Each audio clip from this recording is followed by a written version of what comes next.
So, yeah, a lot of terminology and a lot of theory in the very beginning, but I'll break it down pretty easily for you guys to start with. Dynamic, really, what we're talking about here is nature itself is dynamic. If you went to a crop or a prairie field, a forest, anything like that, and came back 10 years later, things would likely have changed. Nature itself is dynamic. Alternative meaning that it alternates between certain phases, and then the regime theory itself has to do with certain compartments of nature that are defined in each of these regimes that may alternate in between. And I'm going to be... Who's the arrow? Who's the arrow? The arrow working? There we go. Yeah, okay. And my focus specifically is on lakes. And the theory usually is encompassed by the shift between two types of lakes, though this has become a little more better defined through time. Usually it's a clear water phase with submerged vegetation or macrophytes versus the turbid lake with more algae domination and more suspended solids in the water column. And then I throw out the definition of regime shifts here. Basically, a sharp change between different organizational structures or defined groups. This is just an example of kind of an organizational structure of two defined groups. So a lot of this previous research has been done kind of only looking at a compartment of these groups, maybe just the fish, maybe just the zooplankton, the ciliates, phytoplankton, or the bacterial groups, and seeing how they shift through time. Rarely have they covered all of these levels or even a few of these levels, and little to no information exists on how this happens in a restored floodplain or restored system. So my study site was Thompson Lake at Emequon, which many of you may be familiar with or have been to.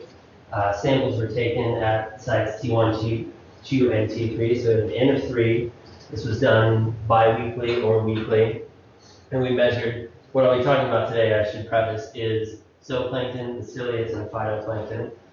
Later on, I can talk more about fish and aquatic vegetation for my thesis, but today I'm compartmentalizing, and as well as these abiotic physical and chemical measurements.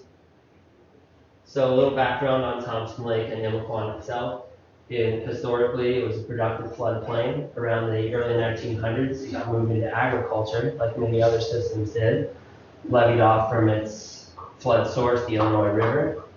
And then in 2007, after being purchased by the Nature Conservancy, restoration began without actual connection to the flood source itself, but water began to come back to Emequon. So basically, the main question is, what happens when we take this Emequon preserve pre-restoration and turn it into this? What happens with the community? So the objective was to statistically analyze this 5-year data set from the first 5 years from restoration. And here's some of the key players I'll be talking about initially. Cyanobacteria, and chlorophytes, but for the green algae group and then the diatoms as well are some of the main players in the algae groups. And this initial graph shows off how some of these things changed in early restoration towards late restoration. See the cyanobacteria in orange in the beginning is what we see the highest peaks of, as I illustrate up here as well, with low diversity. As time moves on, around 2010, we see a drop in the cyanobacteria without it disappearing, and then an increase in abundance of other groups and increased diversity.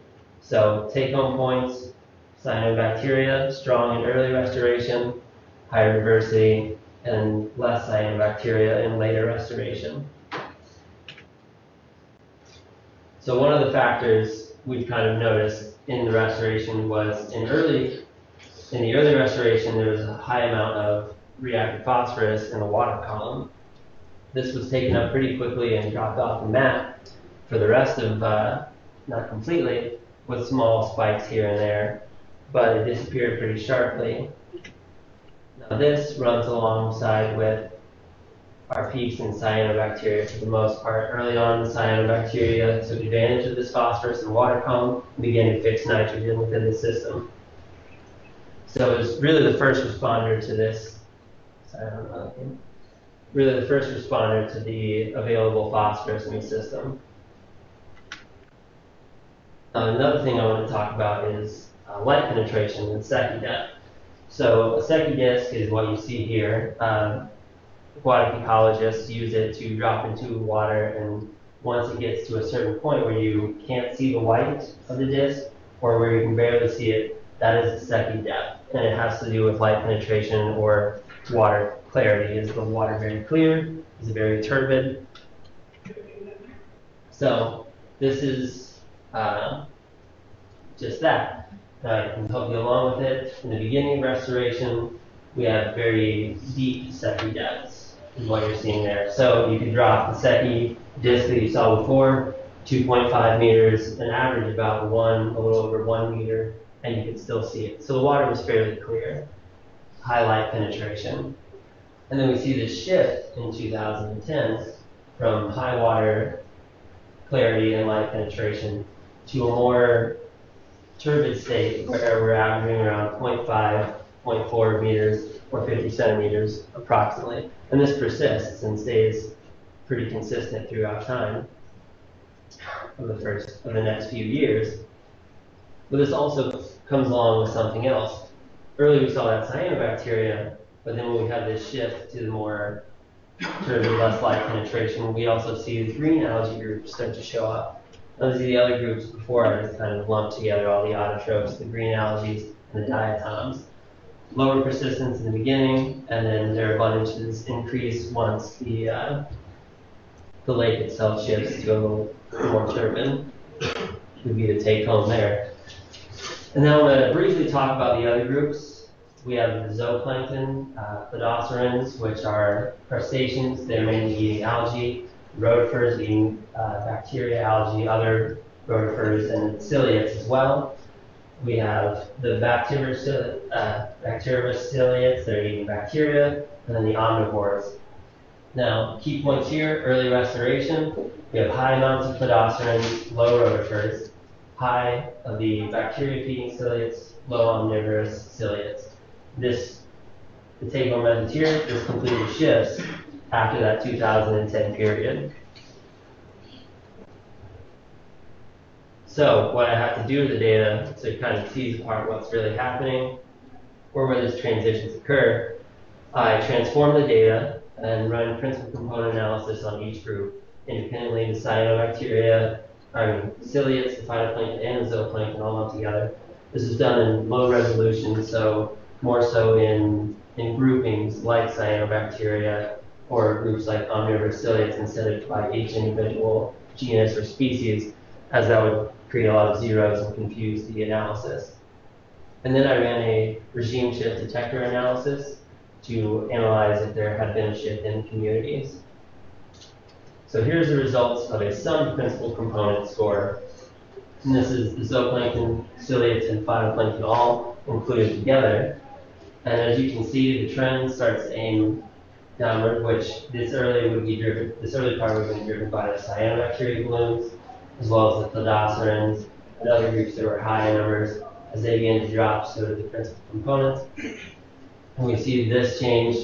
Some of the other algae peak right here, as well as rotifers. We have a large peak in 2011, kind of shifting the data here, and as well as that reduces the dimensionality of the data. And then we do the regime shift detector analysis. And this analysis finds a significant difference in the mean variance from the principal component scores. So what it did was basically, this plots the mean, and it shows the shift in mean happening in August of 2010. Now this is just for the biotic community. And we can also look at the Secchi depth and see that there was the shift there, which Secchi includes, things like suspended solids, but also the biotic organisms that would take up the water column. So what this really means is we did see a statistically significant shift in 2010. and a persisting state after. In summary, 2010 was a pivotal year. Eukaryotic autotrophs more than doubled several groups. The diatoms themselves, green algae like chlorophytes and cryptophytes, as well as phytophytes. And the regime shift detector analysis did detect a significant shift across planktonic communities, as well as in each individual planktonic community at the same time. So the lake has basically undergone a significant change in its planktonic community. I'd like to thank all those who have been involved with the project and all my partners getting this project together. And I'd like to take any of your questions right now if you have any.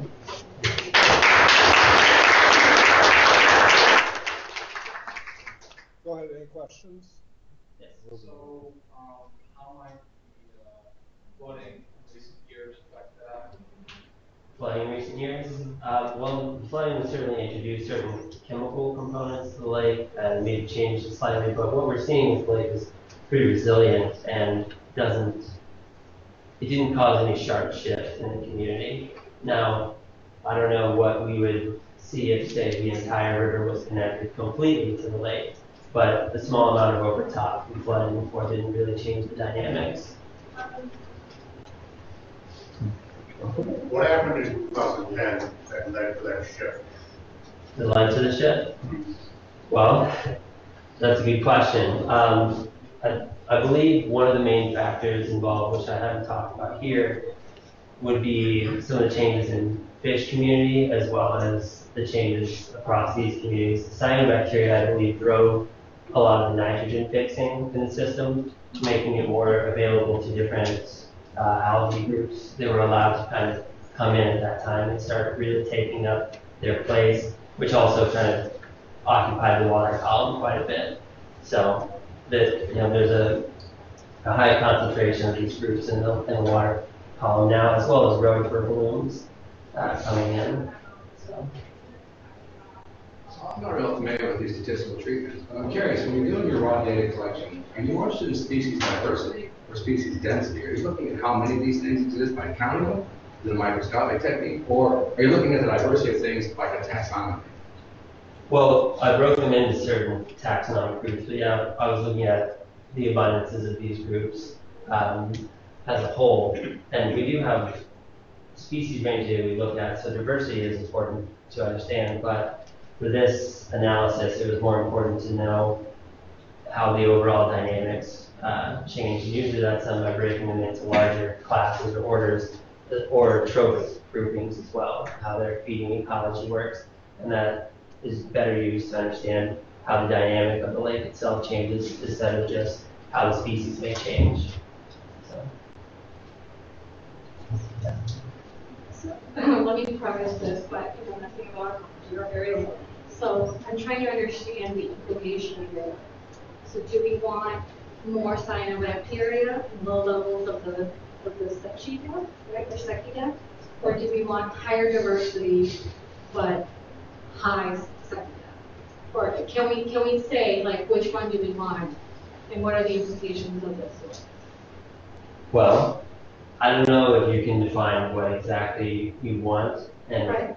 especially since it's a Nature Conservancy side, I guess is what they wanted out of it. But really, the Like high as amount an of diversity ecologist or a is restoration specialist. Suggest, what would you expect in a pristine lake? Right. in a pristine lake. I would In an say, ideal world, what would you want or expect?